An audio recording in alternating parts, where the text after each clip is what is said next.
નમસ્કાર ખેડૂત મિત્રો, હું રમેશ રાઠોડ, વિષય નિષ્ણાત પાક સંરક્ષણ, કૃષિ વિજ્ઞાન કેન્દ્ર ગીર સોમનાથ. ખેડૂત મિત્રો, આજના આ કાર્યક્રમની અંદર આપ સર્વે મિત્રોનું હાર્દિક સ્વાગત છે. મિત્રો, હવે શિયાળુ ઋતુ પૂરી થાય પછી ઉનાળુ ઋતુના પાકોનું આયોજન કરવાનો સમય આવે અને ઉનાળુ ઋતુની અંદર ઘણા બધા પાકો આપણે વર્ષોથી વાવીએ. ઘણા વિસ્તારોમાં ઉનાળુ મગફળી થાય, ઉનાળુ મગ, અડદ, તલ જેવા પાકો થતા હોય. પરંતુ હવે છેલ્લા 4-5 વર્ષથી ઘણા બધા મિત્રો ચોળીની ખેતી કરે, એટલે જેને કાવપી તરીકે આપણે અંગ્રેજીમાં ઓળખીએ. તો આ ચોળીની ખેતી આમ તો બે રીતે થાય. એક તો લીલા શાકભાજી તરીકે એની શીંગો વેચાય અને એને પકવી અને ચોળીને આપણે માર્કેટની અંદર પણ વેચી શકતા હોઈએ. એટલે કે આ બે રીતે આ પાકનું આયોજન કરવાનું થતું હોય.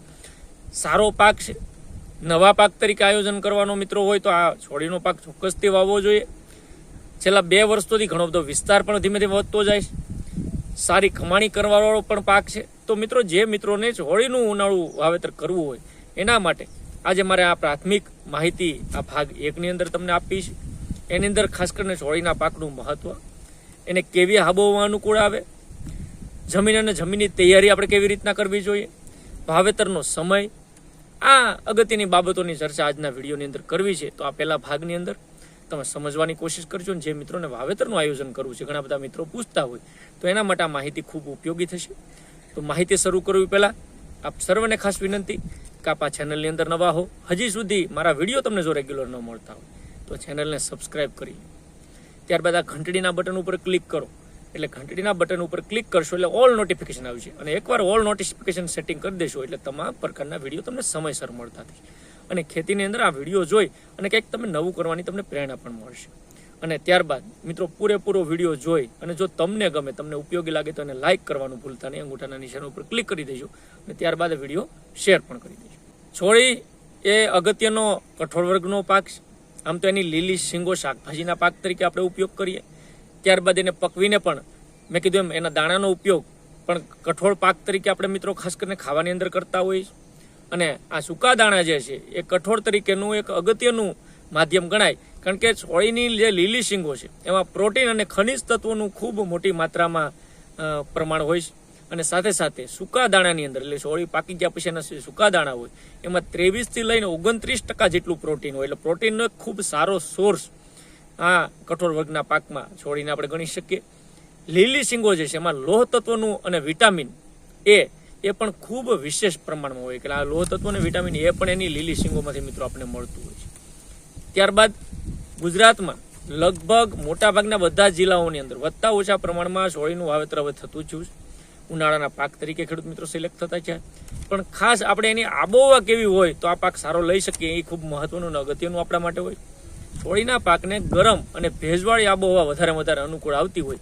એટલે કે જ્યાં વધુ પડતી ઠંડી આ પાક સહન નથી કરી શકતો, એટલે જે વિસ્તારની અંદર આબોહવા ગરમ અને ભેજવાળી રહેતી હોય એ વિસ્તારની અંદર આ પાકને આપણે ખૂબ સારી રીતે ઉગાડી શકીએ અને સારું ઉત્પાદન લઈ શકીએ. કેવી જમીન અને જમીનની તૈયારી આના માટે કરવી જોઈએ એ પણ એક અગત્યનો મુદ્દો આપણા માટે હોઈ શકે. ચોળીનો પાક આમ જોઈએ તો આમ તો બધા જ પ્રકારની જમીનમાં આપણે મિત્રો લઈ શકતા હોઈએ છીએ. પરંતુ સારા નિતારવાળી, ફળદ્રુપ, ગોરાડું જો જમીન આ પાકને મળે તો આ પાકનું સારામાં સારું અને ખૂબ સારી રીતે આપણે વધારે ઉત્પાદન લઈ શકીએ. જે વિસ્તારમાં મિત્રો ભાસ્મિક પ્રકારની જમીન હોય એ આ પાકને અનુકૂળ ન આવતી હોય તો એ પ્રકારની જમીનોમાં આ પાકનું આયોજન કરવાનું મિત્રો ટાળવું જોઈએ. જમીનમાં જરૂર પૂરતું જ ખાસ કરીને ખેડ આપણે મિત્રો ખાસ કરીને કરવાની છે. આડી ઊભી ખેડ કરી ત્યારબાદ સમાર માળી અને જમીનને સમતલ જો મિત્રો બનાવી દઈએ તો આ પાક માટે એટલું જ ખાસ કરીને કરવાની જરૂર છે. પરંતુ જમીન તૈયાર કરતી વખતે કાળજી ખાસ રાખીએ કે છાણિયા ખાતરનું FIM સારું ગળત્યું છાણિયું ખાતર જો આને વધારે મળે તો પાક સારું ઉત્પાદન આપવાની ક્ષમતા ધરાવતું, એટલે સારું છાણિયું ખાતર ગળતીઓ નાખી દઈએ. સારું ઉત્પાદન મેળવવા માટે જમીનની અંદર ભેજ શક્તિ વધારો કરી શકાય. અને આ પ્રમાણેનું આયોજન મિત્રો ખાસ કરીને જમીન અને જમીનની તૈયારીમાં આપણે કરવું જોઈએ. હવે અગત્યની બાબત આવે વાવેતરનો સમય. ઠંડી જેવી ઓછી થાય શિયાળાની એટલે અંદાજિત જનરલી આ પાકનું વાવેતર 15 ફેબ્રુઆરીથી 25મી માર્ચ સુધીમાં આ સમયગાળાની અંદર મિત્રો આપણે કરી શકીએ. પરંતુ અહીંયા મેં ખાસ શબ્દ વાપર્યો તારીખો કરતાં. ઠંડી જ્યારે ધીમે ધીમે ઓછી થઈ જાય, ઘણી વખત ઠંડીનો પીરિયડ લંબાતો હોય તો આપણે આ તારીખ 15 ફેબ્રુઆરી કે 15મી માર્ચને પકડી નથી રાખવાની. એટલે તારીખ કરતાં જે વાતાવરણ આબોહવા છે એ ખાસ જોવાની છે. એટલે જનરલી જે વાવેતર છે એ 15 ફેબ્રુઆરીથી લઈ અને 15મી માર્ચ સુધી મિત્રો આ પાકનું ખાસ આપણે કરી શકતા હોઈએ છીએ.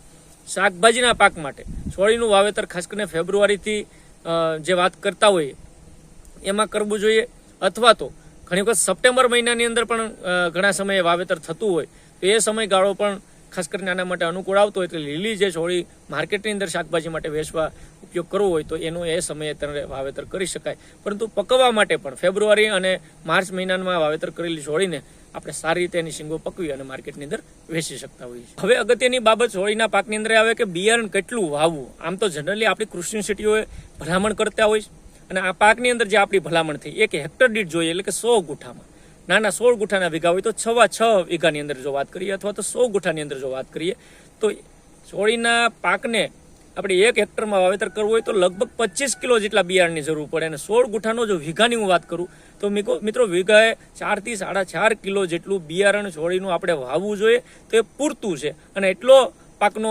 અંદર બીજનો દર રાખી અને ચોળીનું વાવેતર ખાસ કરીને 16 ગુઠાના વીઘામાં 4 થી 4.5 કિલો આપણે મિત્રો જનરલી વાવવું જોઈએ. બીજ માવજત, અહીંયા એક અગત્યની બાબત એ બની જતી હોય કે કોઈ પણ પાકની અંદર આપણે બીજ માવજતને ખૂબ મહત્વ આપીએ છીએ. બીજજન્ય જે પણ ફૂગના જીવાણુઓ છે એના સામે રક્ષણ મેળવવા માટે, એની અંદર જે સમસ્યાઓ ફૂગજન્ય રોગોની આવતી એના રક્ષણ માટે બીજ માવજત સીડ ટ્રીટમેન્ટ આપવી ખૂબ જરૂરી છે. અને બીજને વાવતા પહેલા છોડીના પાકની અંદર પણ ફૂગનાશક દવાઓની અંદર કાર્બોક્સિન 37.5% પ્લસ થાઇરમ 37.5%, 1 કિલો છોડીના બિયારણ દીઠ 2.5 થી 3 ગ્રામ લેખે એને 12 કલાક પહેલા કોરા દાણાની અંદર પટ આપીને જો વાવેતર કરશું તો બીજજન્ય ફૂગના પ્રશ્નોને આપણે ખૂબ સારી રીતે નિવારણ લાવી શકશું. અને આ પટ આપ્યા પછી મિત્રો એક બીજો પટ જે આની અંદર ખૂબ અગત્યનો હોય જૈવિક ખાતરનો હોય. ખાસ કરીને જૈવિક ખાતરની અંદર રાઇઝોબિયમ કલ્ચર માર્કેટની અંદર ઉપલબ્ધ હોય છે પ્રવાહી ફોર્મની અંદર.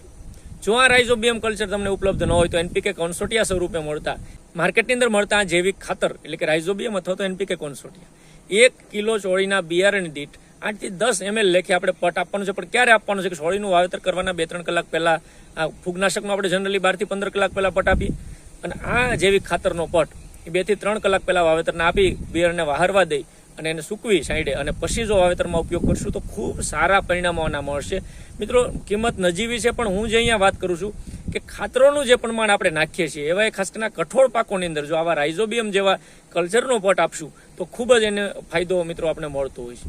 હવે આના સિવાય જે મહત્વની બાબત ઘણી વખત મિત્રો પૂછતા હોય તમે બધા કે ચોળીની સુધારેલી જાતો, આમ તો કૃષિ યુનિવર્સિટીઓ દ્વારા ભલામણ થયેલી જાતો છે એમાં પૂસા ફાલ્ગુની હું માનું ત્યાં સુધી ખૂબ મહત્વની અને અગત્યની જાત છે કે એનું વધારે વિસ્તારોમાં આપણા બીજ નિગમો આપણી કૃષિ યુનિવર્સિટીઓના સંશોધન કેન્દ્રોમાંથી આ બિયારણ ઉપલબ્ધ લેવું જોઈએ. પ્રાઇવેટ સારી કંપનીઓના પણ આ પૂસા ફાલ્ગુની વેરાયટીનું બિયારણ આપ સિલેક્ટ કરીને વાપરી શકો. એના સિવાય ગુજરાત છોડી 1, 2, 4 અને 5 નંબરની જે જાતો છે આપણી કૃષિ યુનિવર્સિટીઓ દ્વારા ભલામણ કરેલી જાતો છે. અત્યારે માર્કેટની અંદર જે ખાનગી કંપનીઓ પ્રાઇવેટ કંપનીઓ છે એની પણ ઘણી બધી જાતો મિત્રો માર્કેટમાં મળતી હોય. તમારા વિસ્તારને સુટેબલ હોય જે ખેડૂતો કરતા હોય એના અનુભવોને આધારે તમે સારી જાતનું બિયારણ વાવશો તો મને લાગે સારો નફો સારી કમાણી એની અંદરથી કરી શકશો. અને આ પ્રકારની વેરાયટીઓમાં એ પૂસા ફાલ્ગુની મેં જે કીધું શુદ્ધ અને સારું ક્વોલિટીવાળું પાકા બિલ સાથે માર્કેટમાંથી જ્યારે ખરીદીએ તો વેરાયટી સાથેનું લોટ નંબર સાથેનું બિલ લઈને જો તમે વાવેતર કરશો તો કોઈ પ્રશ્નો નહીં આવે. ઘણી વખત ઘણા બધા મિત્રોને પ્રશ્નો વેરાયટીના આવે છે, ઉત્પાદન નથી મળતું, ફાલ નથી આવતો, ફૂલ નથી આવતા, તો એમાં ક્યાંક ને ક્યાંક કોઈ જવાબદારી હોય છે. તો એના માટે આપણે પાકું બિલ લોટ નંબર સાથેની ખરીદી જ્યાંથી પણ કરો ત્યાંથી કરીએ તો એ પ્રશ્નો આપણે ઘણા બધા અંશે નિવારી શકીએ. વાવેતરનું અંતર ઘણા બધા મિત્રો પૂછતા હોય કે કેટલાની જાળીએ અથવા કઈ રીતના વાવેતર કરવું. તો છોડીનું વાવેતર 2 હાર વચ્ચે ખાસ કરીને 45 સેન્ટીમીટરનું અંતર રાખીને મિત્રો આપણે વાવેતર કરવું જોઈએ. એટલે કે 18ની જાળીએ મિત્રો ખાસ વાવેતર કરવું જોઈએ. અને 2 છોડ વચ્ચે 20 સેન્ટીમીટરનું અંતર રાખીને મિત્રો વાવેતર કરવું જોઈએ. એટલે 45 બાય 20 સેન્ટીમીટરના અંતરે ચોળીના પાકનું વાવેતર કરીએ એટલે 18ની જાળી આના માટે ઉત્તમ છે. તો મને લાગે સારું ઉત્પાદન સારી ખેતી આની કરી શકશું. તો આજના જે ચોળીના ખેતી ઉનાળુ ચોળીની અંદર ક્યાં મુદ્દાઓની મહત્વ છે એની મેં તમને વાત કરી. આબોહવા હોય, જમીન કેવી હોય, જમીનની તૈયારી કેવી કરવી જોઈએ, બીજ માવજત, એની જાતો, વાવેતરનું અંતર, બિયારણનો દર, આ મુદ્દાઓની ખૂબ સવિસ્તારથી વાત કરી. તમારા માટે ખૂબ મહત્વના અને ઉપયોગી થશે.